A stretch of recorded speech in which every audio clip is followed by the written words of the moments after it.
وبركاته. الحمد لله وكفى وسلام على عباده الذين اصطفى وعلى آله وأصحابه المجتبى. أما بعد، فأعوذ بالله من الشيطان الرجيم. بسم الله الرحمن الرحيم. وما رميت إذ رميت ولكن الله رمى. صدق الله مولانا العظيم. وقال صلى الله عليه وسلم: من تشبه بقوم فهو منهم، أو كما قال صلى الله عليه وسلم. بزرگان محترم، قابل احترام عزیز بزرگوں اور نوجوان بھائیوں، سیرت مبارکہ کا جو سلسلہ چل رہا تھا، اس میں ہماری بات بیعت عقبہ ثانیہ تک پہنچی کہ مدینے سے ایک روایت کے مطابق 72 اور دوسری روایت کے مطابق 75 افراد قبول اسلام کے لیے حاضر ہوئے. خود مدینے سے آنے والوں کو اس بات کا علم تھا کہ مکے کے اندر مسلمانوں کے حالات ناگفتہ بھی ہیں، پریشان کن حالات ہیں، اور عرب والے ان کو دین بدلنے کے جرم میں ستاتے اور پریشان کرتے ہیں. تو انہوں نے آپس میں مشورہ بھی کیا کہ ہم کو چاہیے کہ مسلمانوں کو ہم اپنے پاس بلا لیں، نبی کو ہم اپنے پاس آنے کی دعوت دیں. اس مشورے کے بعد حضور کے ساتھ آپ کے چچا حضرت عباس رضی اللہ عنہ، جو اس وقت تک مسلمان نہیں ہوئے تھے، حضور کے ساتھ جاتے ہیں اور انصار کے اس 75 افراد کے وفد سے بات چیت کرتے ہیں. میں نے گزشتہ کہا تھا کہ حضور نے 3 باتوں کا وعدہ لیا تھا ان انصار سے: السمع والطاعہ، بلا چوں چرا جو بات میں کہوں اس کو ماننا اور تسلیم کرنا ہے. الانفاق فی العسر والیسر، تنگ دستی میں بھی خرچ کرنا ہے، مالداری میں بھی خرچ کرنا ہے. اور الامر بالمعروف والنہی عن المنکر، معروفات کا حکم کرنا ہے، منکرات سے روکنا ہے. جب یہ مشورہ ہو رہا تھا، ساروں نے ان باتوں کو قبول کیا. انصار کے ایک قبیلے کے سردار سعد بن معاذ رضی اللہ عنہ وہ کھڑے ہوئے. انہوں نے کہا کہ دیکھو، جو مشورہ تم کر رہے ہو اور جو قول و قرار تم دے رہے ہو، اس کو سوچ لو کہ واقعتاً تم اس پر قائم رہو گے یا نہیں. اگر آگے چل کر قائم نہیں رہو گے تو ابھی اس سے معذرت کر لو، اس لیے کہ جب آپ ہمارے پاس آ جائیں اور اس کے بعد جب سارا عرب ہمارا دشمن بن جائے گا، اس وقت اس طرح کا معاملہ کرنا کہ وعدہ کر کے اپنے وعدے سے مکر جانا، یہ اچھی بات نہیں. تاریخ دانوں نے لکھا ہے کہ عربوں کے اندر کچھ صفات ایسی تھیں جو پوری دنیا میں نہیں پائی جاتی تھی. زبان کے بڑے سچے تھے، چاہے دشمن کے حق میں گواہی دیں. مہمان نواز تھے اور ایسی مہمانداری کرتے تھے کہ جس کا کوئی بدل یا اس کی کوئی مثال پوری دنیا مل کر پیش نہیں کر سکتی. اور تیسری اہم چیز یہ تھی کہ جب کوئی وعدہ کرتے تھے تو اس وعدے کو لازماً نبھاتے تھے. سعد بن معاذ رضی اللہ عنہ نے جو یہ کہا، اس کی وجہ یہ تھی کہ یہ اپنے قول و قرار میں پختہ ہو جائیں. کہیں ایسا نہ ہو کہ جب عرب کی دشمنی ان کے سامنے آئے گی تو یہ اپنے وعدے سے پھر نہ جائیں. تو سارے انصار کے وفد نے یہ جملہ کہا کہ ہم اپنی جان قربان کر دیں گے لیکن پیغمبر اسلام پر اور اسلام پر کوئی آنچ آنے نہیں دیں گے. اب جو ہوگا وہ سب دیکھا جائے گا، لیکن ہم اپنے وعدے سے مکرنے والے، پلٹنے والے نہیں.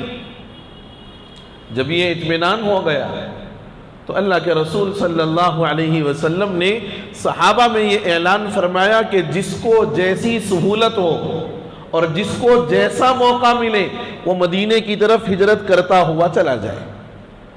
یعنی اب مکے میں رہنا مشکل ہو گیا ہے، اس لیے جس کو جیسا موقع ملے وہ مدینے کی طرف ہجرت کر جائے. یہاں ایک بات ذہن میں رہنی چاہیے، ہجرت کہتے ہیں اپنے دین کی حفاظت کے خاطر اپنے ملک کو چھوڑ کر دوسرے ملک کو جانا. اپنے دین کی حفاظت کے خاطر کہ جس مقام پر ہم رہ رہے ہیں، اگر یہاں ہمیں اپنے دینی شعائر پر، دینی احکام پر اور مذہب اسلام کے احکام اور اس کے مسائل پر عمل کرنے کی آزادی نہ ہو تو آدمی اپنے دین کے تحفظ اور دین کے بقا کے لیے اپنے ملک سے نکل کر دوسرے ملک کی طرف جاتا ہے. یہ اصطلاح شرع میں ہجرت کہلاتی. اور ہجرت یقیناً نصرت کا سبب ہے. جو آدمی ہجرت کرتا ہے تو اللہ کی نصرت لازماً آتی. ہمارے بہت سارے لوگوں کے ذہنوں میں یہ بات ہے کہ جو اپنے علاقے سے بیرون ملک کمانے کے خاطر جاتے ہیں تو وہ بھی یہ سمجھتے ہیں کہ ہم ہجرت کر کے جا رہے ہیں. غلط. یہ ہجرت نہیں ہے، اس لیے کہ ہجرت کے عنوان میں اپنے دین کا تحفظ ہے، اپنے دین کو محفوظ کرنا، بچانا اور اس کو باقی رکھنے کے خاطر اپنے ملک کو چھوڑ کر دوسرے ملک کو جانا، یہ ہجرت کہلاتا ہے. ہم تو کمانے خاطر جا رہے ہیں، وہ ہجرت نہیں. اور میں یہ بھی نہیں کہتا کہ اس کی کوئی اجازت نہیں ہے، بالکل جائیں، حلال اور طیب روزگار ہو یقیناً جائیں، لیکن اس کو ہجرت کا نام نہیں دیا جا سکتا. بہرحال حضرات صحابہ اکرام مدینے کی طرف ہجرت کرتے ہوئے نکلتے چلے گئے، اور سب سے پہلے مدینہ ہجرت کرنے والے حضرت ابو سلمہ رضی اللہ عنہ، اور آپ کے ساتھ آپ کی اہلیہ حضرت ام سلمہ جو بعد میں حضور کے نکاح میں آئیں، اور ان کے ساتھ ان کا بیٹا حضرت سلمہ. یہ تین لوگ ہجرت کرنے کے لیے جب نکلے مکے سے، راستے میں لوگوں نے دیکھ لیا کہ یہ مکہ چھوڑ کر کے جا رہے ہیں. جو حالات حضرت ابو سلمہ اور ام سلمہ پر آئے ہیں، حضرت شیخ نے حکایات صحابہ میں اس واقعے کو نقل کیا. بس اتنا عرض کر دوں کہ حضرت ابو سلمہ اپنی جان بچاتے ہوئے مدینے کی طرف چلے گئے، اور حضرت ام سلمہ ان کے خاندان والے آئے اور انہوں نے ان کو اپنے ساتھ اپنے گھر لے کر چلے گئے. اور ابو سلمہ کا جو بیٹا تھا یعنی حضرت سلمہ، وہ ان کے خاندان والے یعنی اس بچے کے ددیال والے آئے. کہا کہ جب ہمارا بیٹا تمہارے ساتھ نہیں ہے اور تم نے ہمارے بیٹے کو اپنے ساتھ نہیں رکھا تو اس کی اولاد کو اپنے ساتھ کیسے رکھو گے؟ لاؤ بیٹا ہمیں دے دو. تو اب ایک طرف باپ ہے، دوسری طرف ماں ہے، تیسری طرف بیٹا ہے. 1 سال اس حالت میں گزرا ہے، مکمل 1 سال. اور حضرت ام سلمہ رضی اللہ عنہا اپنا خود واقعہ بیان کرتی ہیں کہ صبح سے لے کر شام ہو جاتی، روتے روتے میرا 1 سال گزر گیا، لیکن میرے خاندان والوں کو، میرے اپنے میکے والوں کو مجھ پر رحم نہیں آیا. لوگ اتنے زیادہ اسلام کے مخالف تھے. اور غور کر کے دیکھو کہ اتنی مخالفت کے باوجود نہ حضرت ام سلمہ نے کبھی دین اسلام سے اپنے آپ کو برگشتہ ہونے دیا، نہ اسلام کو چھوڑا، نہ حضرت ابو سلمہ نے کوئی اس قسم کا کوئی معاملہ کیا. کیوں؟ اس لیے کہ یہ جانتے تھے کہ دین ہمیں بڑی قربانیوں سے ملا ہے. بہرحال حضرات صحابہ آہستہ آہستہ ہجرت کرتے ہوئے نکلتے چلے گئے. شیطان کو جب اس بات کی اطلاع ہوئی کہ حضور نے مدینے کے لوگوں سے اس قسم کا معاہدہ کر لیا ہے تو اس نے ایک آواز لگائی اور وہ آواز مکے کے پہاڑیوں کے درمیان جا کر کے گونج اٹھی کہ جانتے بھی ہو کہ محمد کے ساتھ کیا معاملہ ہوا ہے. یثرب کے لوگوں نے ان کو اپنی پناہ دے دی ہے اور ان کو اپنے پاس آنے کی دعوت دی ہے. اگر ایسا رہا اور لوگ یہاں سے جاتے چلے گئے تو پھر آہستہ آہستہ یثرب مسلمانوں کا مرکز بن جائے گا، اور بنا آگے چل کر کے مدینۃ المنورہ مسلمانوں کی ایک نئی ریاست قائم ہوئی. اب شیطان کی جب یہ آواز لگی تو دارالندوہ میٹنگ ہال کو وہ کہتے، دارالندوہ میں ایک مشورہ ہوا، میٹنگ ہوئی کہ اب کام کیا جائے. ایک تو ان کو پناہ مل گئی، دوسرے ان کے ماننے والے آہستہ آہستہ مدینہ ہجرت کر کے جا رہے ہیں. مشورہ کیا کہ اب کیا جائے. مشورے میں 3 رائے آئیں، اور اس مشورے میں شیطان ایک بوڑھے شیخ کی شکل میں موجود تھا. ایک رائے یہ آئی کہ مسلمانوں کو اور محمد صلی اللہ علیہ وسلم کو مدینے سے ہم خود نکال دیں، یہ مکے سے ہم خود نکال دیں، ہم ان کو مکے میں نہیں رکھیں گے، ان کو جلا وطن کر دیں گے. شیطان نے کہا کہ تم جو کہہ رہے ہو یہ بالکل احمقانہ بات ہے، بے وقوفانہ بات ہے. شیطان نے کہا کہ محمد کی زبان میں تو ایسا جادو ہے کہ وہ جہاں جائیں گے وہاں کے لوگ ان کے معتقد بن جائیں گے، اور جس جگہ وہ پہنچیں گے اس مقام کو اپنا مرکز بنا لیں گے. تم یہاں سے نکالو گے، ان کا مرکز کہیں اور بن جائے گا، ان کے ماننے والے، ان کے چاہنے والے ان کو اپنے پاس بلا لیں گے. یہ فائدے کی بات نہیں، یہ مشورے میں کوئی بہتری نہیں. دوسرا مشورہ یہ آیا کہ ایک کام کیا جائے کہ محمد صلی اللہ علیہ وسلم کو نعوذ باللہ بیڑیوں میں جکڑ کر ایک بند کمرے میں ڈال دیا جائے اور سارے لوگوں سے ان کا بائیکاٹ کر دیا جائے، وہ تنے تنہا رہیں. شیطان نے اس کا بھی توڑ دیا اور اس کے بھی بارے میں جواب دیا کہ یہ مشورہ بھی بالکل بیکار ہے، اس لیے کہ اگر تم محمد کے ساتھ ایسا کرو گے تو ان پر اپنی جان نچھاور کرنے والے لوگ موجود ہیں، تم سے لڑ کر اپنے نبی کو یہ لوگ چھڑا لیں گے، لہذا اس مشورے میں بھی کوئی خیر نہیں. تیسرا مشورہ ابو جہل نے دیا.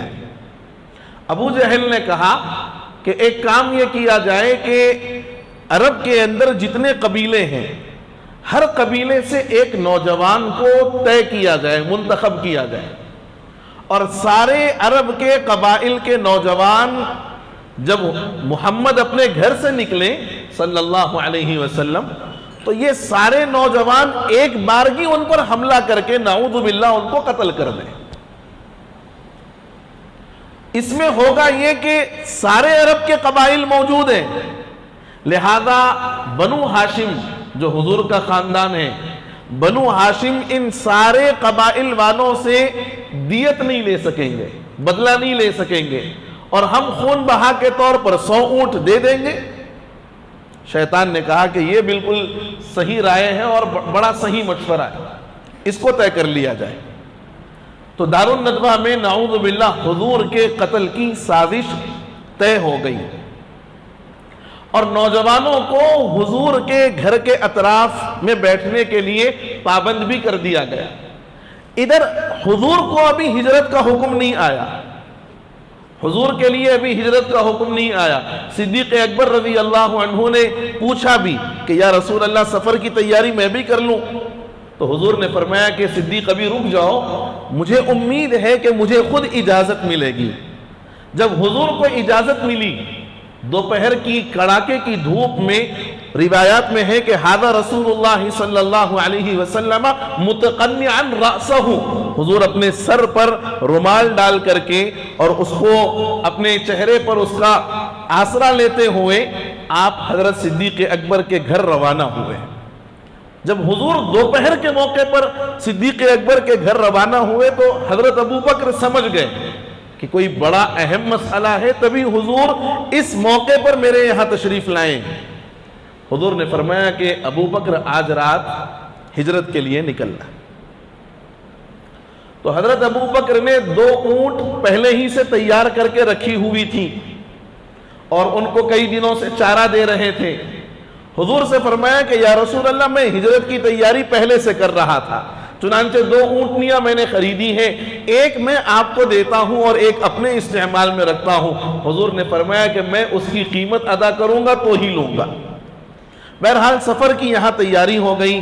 حضرت اسماء بنت ابی بکر کو حضرت ابو بکر نے کہا کہ رات کے لیے توشہ تیار کر دیں، اور آپ کے بیٹے حضرت عبد الرحمن ابن ابو بکر سے کہا کہ آپ رات کے موقع پر بکریاں چراتے ہوئے اس غار کے پاس آ جانا اور وہاں ہمیں دودھ وغیرہ جو ہے تناول کرا دینا. یہ ساری تیاریاں ہو گئیں اور حضور نے ادھر حضرت علی رضی اللہ عنہ کو اپنے بستر پر لیٹا دیا. ساری امانتیں حضرت علی کے حوالے کر دی، ساری امانتیں حضرت علی کے حوالے کر دی. یہاں غور کرنے کی ضرورت ہے کہ حضور کے اسلام کے پھیلانے کے باوجود بھی کفار اور مشرکین کو حضور کی امانت داری پر اتنا یقین تھا کہ آپ سفر ہجرت فرما رہے ہیں لیکن لوگوں کی امانتیں آپ کے پاس ہیں، لوگوں کی امانتیں حضور کے پاس میں ہیں. اور حضور نے ان ساری امانتوں کو حضرت علی کے حوالے کیا اور کہا کہ یہ فلاں کی امانت، یہ فلاں کی امانت، ان امانتوں کو آپ ان کے حوالے کرنا اور آپ بھی مدینہ آ جانا. ادھر ابو جہل کے مشورے کے مطابق مکے کے سارے قبائل کے نوجوان تلواروں کو لیے حضور کے نعوذ باللہ انتظار میں ہیں کہ آپ باہر تشریف لائیں تو سارے یک بارگی حملہ کر کے اس معاملے کو ختم کر دیں. حضرت جبرائیل نے فرمایا کہ جب آپ جائیں یہاں سے تو سورہ یاسین کی وہ 2 آیات وَجَعَلْنَا مِن بَيْنِ أَيْدِيهِمْ سَدًّا وَمِنْ خَلْفِهِمْ سَدًّا فَأَغْشَيْنَاهُمْ فَهُمْ لَا يُبْصِرُونَ وَسَوَاءٌ عَلَيْهِمْ. یہ آیات حضور کو کہا گیا کہ آپ ان آیات کو پڑھیں اور اپنے ہاتھ میں مٹھی بھر ریت لے لیں اور وہ ایسے گراتے ہوئے آپ چلے جائیں. اس کا اثر یہ ہوگا کہ یہ آنکھ کھلی رکھیں گے لیکن ان کو نظر نہیں آئے گا. یہ آنکھ کھلی رکھیں گے لیکن قرآن کی ان آیات کی برکت سے ان کو نظر نہیں آئے گا، آپ بعافیت نکل جائیں گے. حضور نے ایسا ہی کیا. صبح ہو گئی اور شیطان اس وقت میں وہاں پہنچا ان نوجوانوں کے پاس. کہا کہ یہاں بیٹھ کر کیا کر رہے ہیں؟ کہا کہ ہم تو محمد کا انتظار کر رہے ہیں کہ وہ اگر نکلیں گے تو سارے حملہ کر دیں گے. شیطان نے کہا کہ تمہیں خبر بھی ہے وہ یہاں سے جا چکے ہیں، وہ یہاں سے جا چکے ہیں، اب وہ اپنے گھر میں موجود ہی نہیں ہیں. تو یہ سارے نوجوان جب گھر کے اندر گئے اور اس چارپائی پر دیکھا اور اس بستر کو ہٹا کر کے دیکھا تو وہاں حضرت علی تھے. حضور وہاں سے غار ثور تشریف لے گئے اور ادھر کفار اور مشرکین کو اس بات کا علم ہو گیا کہ یہ اپنے مقام سے نکل چکے ہیں، اپنے گھر سے نکل چکے ہیں. اب لوگ آپ کی تاک میں لگ کر اور آپ کو ڈھونڈتے ہوئے غار ثور کے قریب تک آ گئے. اللہ نے ایک اہم کام اس وقت میں یہ کروایا کہ جس غار میں آپ صلی اللہ علیہ وسلم حضرت ابو بکر کے ساتھ 3 دن ٹھہرے رہے، اس غار میں آپ کے جانے سے قبل جو کچھ کچرا وچرا تھا حضرت ابو بکر نے اس کو ہٹایا، اپنی چادر سے ساری اس کی سوراخوں کو بند کر دیا. ایک سوراخ باقی رہ گئی، اس میں آپ نے اپنا انگوٹھا رکھ دیا تھا. یہ واقعہ آپ نے سنا ہوگا. تو اب حضور کو جب اندر بلایا گیا، آپ جب اندر تشریف لے گئے تو روایات میں ہے کہ جیسے ہی آپ اندر تشریف لے گئے تو ایک مکڑی نے آ کر کے اس غار کے سرہانے اس کے منہ پر جالا تان دیا اور اس کے فوراً بعد ایک کبوتر بھی آیا، اس نے اپنا گھونسلہ بنایا اور وہاں اس نے اپنے انڈے بھی دے دیے. یہ معجزات ہیں حضور کے. اب جب دشمن وہاں تک پہنچے تو حضرت ابو بکر کو وہ چیز نظر آ رہی ہے کہ یہ بالکل قریب آ گئے. روایات میں ہے کہ اگر یہ جھک کر کے یوں دیکھ لیں تو نظر آ جائے کہ غار کے اندر کون.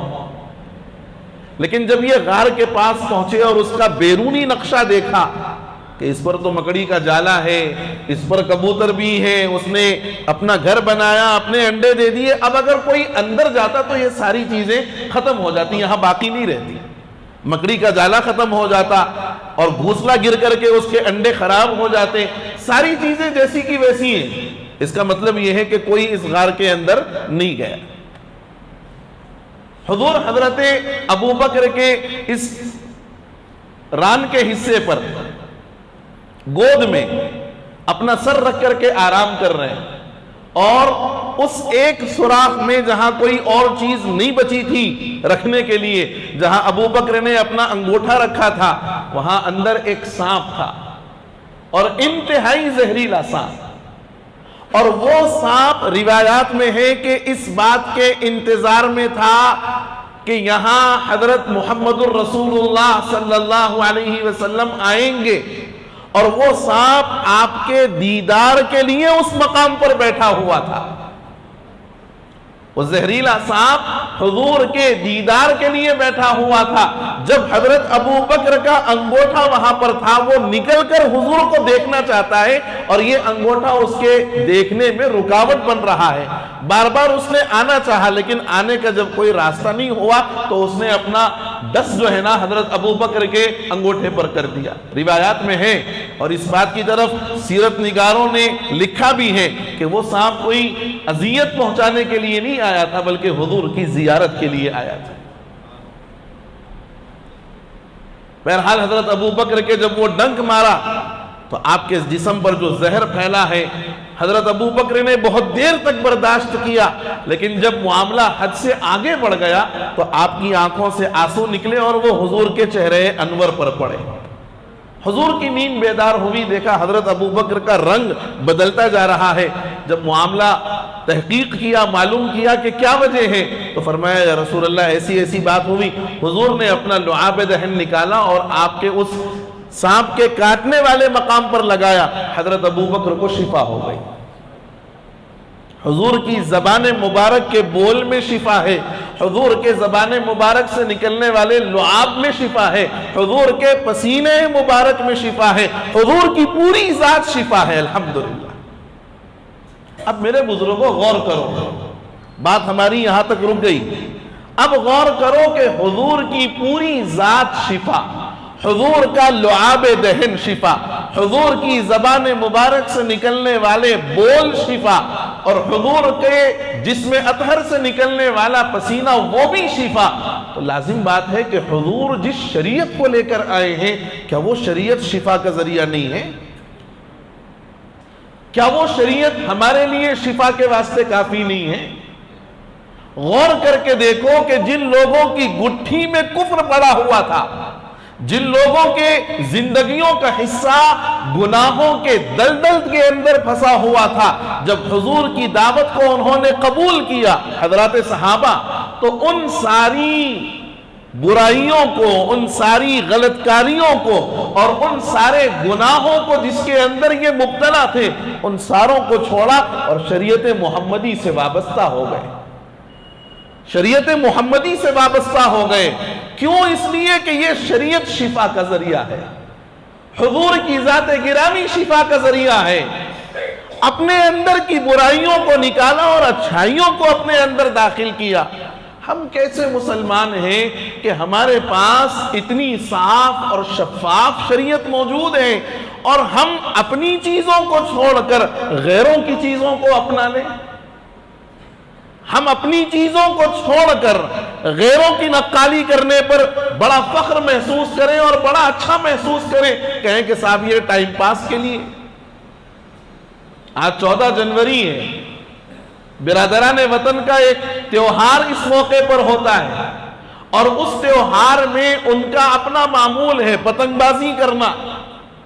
مسلمانوں کا ایک غول کا غول ہے جو پتنگ کی دکانوں پر کھڑا ہے، اپنی باری کا انتظار کر رہا ہے کہ اگر مجھے پتنگ مل جائے تو میں لے جاؤں اور لے جا کر کے اپنے گھر کے اوپر جا کر کے اس کو اڑاؤں اور پلاؤں۔ 24 نقصانات ہیں پتنگ بازی کے، 24۔ ایک نقصان یہ ہے کہ ہم بحیثیت مسلمان ہوتے ہوئے اپنے دین و شریعت کے احکام پر عمل کرنا چھوڑ غیروں کی نقالی کر رہے ہیں، یہی سب سے بڑا گناہ۔ اور دوسرا اہم ترین، یعنی جو بالکل بڑا ہم گناہ جس کو تصور کر سکتے ہیں، کہ اگر ہماری ڈور سے کسی کا ہاتھ کٹ جائے، کسی کا گلا کٹ جائے، یا کسی کو کوئی تکلیف پہنچ جائے، یقین جانو اس کے دل سے جو آہ نکلے گی سیدھے بارگاہ خداوندی تک پہنچے گی۔ ہماری ڈور میں اور اس کی زد میں آنے والا اگر کوئی پرندہ ہوگا معصوم، اس نے کوئی کام نہیں کیا، اس نے کوئی تکلیف نہیں پہنچائی، لیکن ہمارے اس ڈور کی زد میں آ کر اگر وہ مر جاتا ہے تو سوچو اس بے قصور کو مارنے کے ذمہ دار ہم ہیں۔